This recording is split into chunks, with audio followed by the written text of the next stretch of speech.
ब्रह्मांड क्या है, ये कहां से आया और ये कैसे काम करता है? ये ऐसे सवाल हैं जो वैज्ञानिकों को हमेशा से ही परेशान करते आ रहे हैं। समय समय पर वैज्ञानिक ब्रह्मांड के रहस्यों से पर्दा उठाते रहते हैं और ब्रह्मांड के बारे में नई नई थ्योरीज देते रहते हैं। आज वैज्ञानिक पैरेलल यूनिवर्स को मानते हैं, टाइम डायलेशन को मानते हैं, मल्टी डायमेंशंस को मानते हैं। वैज्ञानिक मानते हैं कि स्ट्रिंग थ्योरी के अनुसार ब्रह्मांड में 11 डायमेंशंस हैं।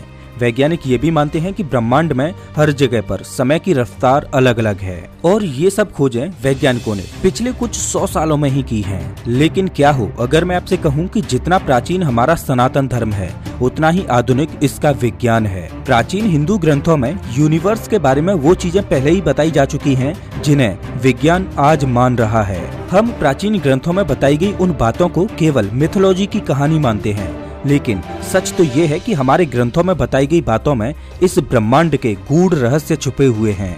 जिन रहस्यों से आज विज्ञान पर्दा उठा रहा है उन रहस्यों को हमारे हिंदू धर्म में बहुत पहले ही सुलझा लिया गया है। पिछले कुछ दशकों से स्ट्रिंग थ्योरी बहुत ही प्रचलित हो रही है। स्ट्रिंग थ्योरी ब्रह्मांड की 11 डायमेंशंस को एक्सप्लेन करती है, लेकिन सनातन धर्म में ब्रह्मांड में 64 डायमेंशंस का जिक्र किया जाता है। डायमेंशन वाला ये कॉन्सेप्ट विज्ञान के लिए भले ही नया है, लेकिन हिंदू धर्म में इसका हजारों साल पहले ही जिक्र किया जा चुका था। आज विज्ञान के बहुत से ऐसे कॉन्सेप्ट हैं जो हमारे सनातन धर्म से मेल खाते हैं। इस वीडियो में मैं आपके साथ कुछ ऐसी स्टोरीज शेयर करने जा रहा हूं जिन्हें जानकर आप अपनी संस्कृति पर गर्व करोगे। क्या आप जानते हो कि पहली बार पैरेलल यूनिवर्स की थ्योरी कब दी गई थी? दरअसल पहली बार साल 1954 में ह्यूग एवरेस्ट नाम के एक प्रोफेसर ने दुनिया को बताया कि हमारी दुनिया जैसी ही एक और दुनिया है जो हमारे साथ ही एग्जिस्ट करती है।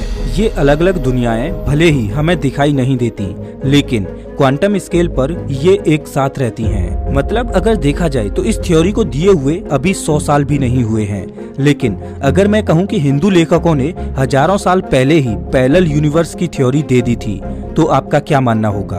अगर आप मेरा यकीन नहीं कर रहे तो एक बार इस कहानी को सुनिए। ये कहानी रामायण से है। भगवान श्री राम और रावण के युद्ध को खत्म हुए कई दशक बीत चुके थे।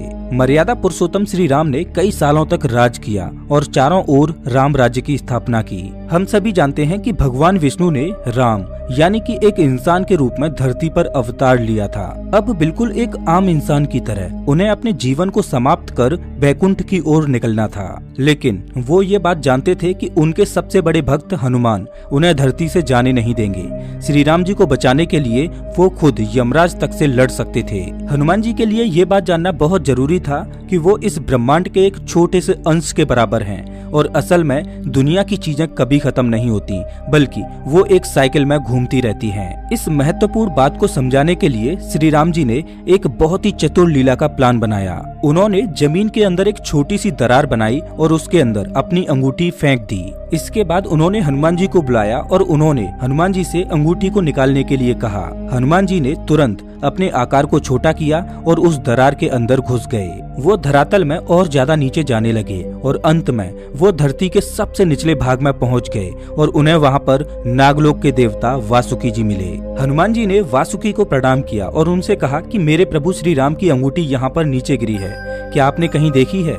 ये सुनकर वासुकी का सबसे पहला सवाल था, आप कौन से वाले राम भगवान की बात कर रहे हो? हनुमान जी ये सुनकर बहुत ही अचंभित हो गए और इससे पहले कि वो कोई जवाब दे पाते, वासुकी जी ने दूर बड़े से पहाड़ की तरफ इशारा करके कहा कि आपको वहाँ पर आपके श्री राम जी की अंगूठी मिल जाएगी। ये सुनते ही हनुमान जी खुश होकर उस पहाड़ की ओर जाने लगे, लेकिन जब वो वहाँ पर पहुँचे तो उन्होंने देखा कि ये पहाड़ पूरी तरह से सोने की अंगूठियों से बना हुआ था, वही अंगूठियाँ जो श्री राम की थी। अब हनुमान जी और ज्यादा अचंभित हो गए। वो सोचने लगे कि श्री राम की तो केवल एक ही अंगूठी नीचे गिरी थी, फिर ये अंगूठियों का पहाड़ यहाँ कैसे आ गया?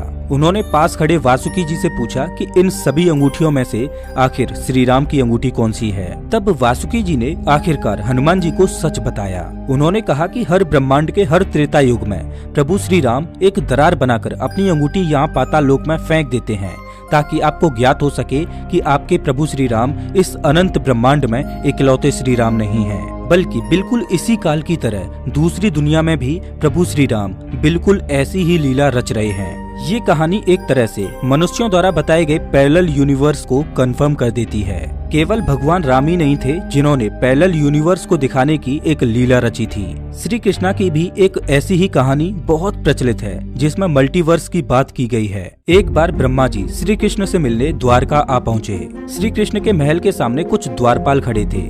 ब्रह्मा उन द्वारपालों से कहते हैं कि जाकर कृष्णा से कहें कि उनसे मिलने ब्रह्मा आए हैं। द्वारपाल तुरंत श्री कृष्ण के पास गए और उनसे कहा कि आपसे मिलने ब्रह्मदेव आए हैं। इस पर श्री कृष्णा ने द्वारपाल से कहा कि सबसे पहले आप उनसे पूछकर आइए कि वो कौन से वाले ब्रह्मा हैं। द्वारपाल एक बार फिर ब्रह्मा जी के पास गया और उनसे पूछा कि आप कौन से वाले ब्रह्मा हैं। ये सुनकर ब्रह्मा बहुत चकित हो जाते हैं और वो सोचते हैं कि आखिर ये सवाल मुझसे पूछा भी कैसे जा सकता है। वो कहते हैं कि मैं 4 सिर वाला ब्रह्मा हूँ जिसने पूरी दुनिया की रचना की है। द्वारपाल ये बात श्री कृष्ण से बोलता है तो इस पर कृष्णा बोलते हैं कि ठीक है, उन्हें अंदर आने दो। अब जैसे ही भगवान ब्रह्मा अंदर आते हैं तो उनका पहला सवाल श्री कृष्णा से यही होता है कि आखिर आपने द्वारपाल से मुझे ये पूछने को क्यों कहा कि मैं कौन सा ब्रह्मा हूँ? क्या मेरे अलावा भी कोई और ब्रह्मा है? कृष्णा ने ब्रह्मा के इन सवालों का जवाब देते हुए एक दिव्य दृष्टि दिखाई जिसमें उन्हीं की तरह कई सारे ब्रह्मा थे। श्री कृष्णा को देखकर उन सभी ब्रह्माओं ने अपने अपने सर आदर से झुका दिए। ये देखकर 4 सिर वाले ब्रह्मा परेशान हो गए। उन्हें समझाते हुए श्री कृष्णा ने कहा कि मैं अनगिनत ब्रह्मांडों की देखभाल करता हूँ और हर एक ब्रह्मांड के पास अपना एक ब्रह्मा है। अब ये कहानी भी बिल्कुल पैरेलल यूनिवर्स की थ्योरी को समझाती है जहाँ एक साथ बहुत सारी दुनियाएं एग्जिस्ट करती हैं। अब पैरेलल यूनिवर्स की बहुत बात हो गई। हमारे हिंदू पुराणों में एक और साइंटिफिक कॉन्सेप्ट है जिसे कहानी के द्वारा समझाया गया है। ये कॉन्सेप्ट है टाइम डायलेशन का। टाइम डायलेशन एक बहुत ही इंटरेस्टिंग थ्योरी है जिसे हॉलीवुड की इंटरस्टेलर नाम की मूवी में बहुत अच्छे से दिखाया गया है। इस मूवी में कुछ एस्ट्रोनॉट्स धरती से स्पेसशिप में बैठकर अंतरिक्ष में जाते हैं ताकि वो एक ऐसा प्लैनेट ढूंढ पाएं जिस पर इंसान रह सकें। वो एक बड़े से ब्लैक होल के पास मौजूद प्लैनेट मिलर पर पहुंचते हैं। उन्हें जानकारी मिली हुई थी कि इस प्लैनेट पर इंसानों के रहने लायक परफेक्ट वातावरण हो सकता है, लेकिन परेशानी ये है कि इस प्लैनेट पर गुजारा गया 1 घंटा पृथ्वी पर गुजारे गए 7 साल के बराबर है। इसका कारण ये था कि मिलर प्लैनेट ब्लैक होल के बहुत ही करीब था। इस वजह से ब्लैक होल की ग्रेविटी सीधा उस प्लैनेट के समय को अफेक्ट कर रही थी, जिस वजह से प्लैनेट पर वक्त बहुत ही स्लो चल रहा था। अब एस्ट्रोनॉट्स उस प्लैनेट पर जाते हैं और जल्द से जल्द वहां से निकलने का प्लान बनाते हैं, लेकिन एक एक्सीडेंट की वजह से वो वहां से निकलने में कुछ घंटे लेट हो जाते हैं। जब वो अपने स्पेसशिप में पहुंचते हैं तो उन्हें पता चलता है कि भले ही उन्हें गए हुए सिर्फ 2 ही घंटे हुए थे, लेकिन तब तक धरती पर 23 साल बीत चुके थे। इस मूवी में टाइम डायलेशन का ये बहुत ही अच्छा एग्जाम्पल था। असल में विज्ञान की माने तो ग्रेविटी समय को प्रभावित करती है। जिस जगह पर ग्रेविटी ज्यादा होती है वहाँ समय की रफ्तार धीमी हो जाती है, और जहाँ ग्रेविटी बहुत कम होती है वहाँ समय बहुत ही तेज गति से दौड़ता है। विज्ञान के अनुसार ब्रह्मांड में हर जगह पर समय की रफ्तार अलग अलग है। ब्रह्मांड में कहीं पर समय धीमी गति से चल रहा है तो कहीं पर समय की रफ्तार बहुत ही तेज है। अब अगर हिंदू पुराणों की माने तो उसमें एक प्रचलित कहानी है जिसमें कुछ ऐसी ही घटना घटी थी। राजा ककुदमी एक समय में बहुत ही ताकतवर राजा माने जाते थे। उन्हें अपनी बेटी रेवती से बहुत ही ज्यादा लगाव था। जब रेवती की शादी की उम्र हो गई तब राजा ककुदमी बहुत ही परेशान हो गए।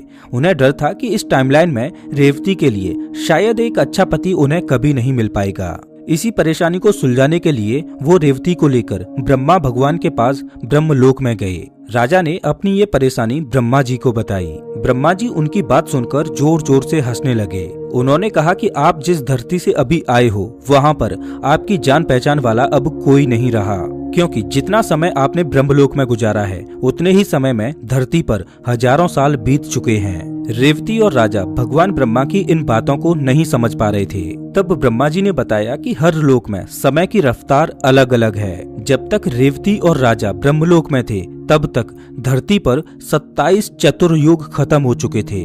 27 चतुर्युग यानी कि करीब 113 मिलियन साल।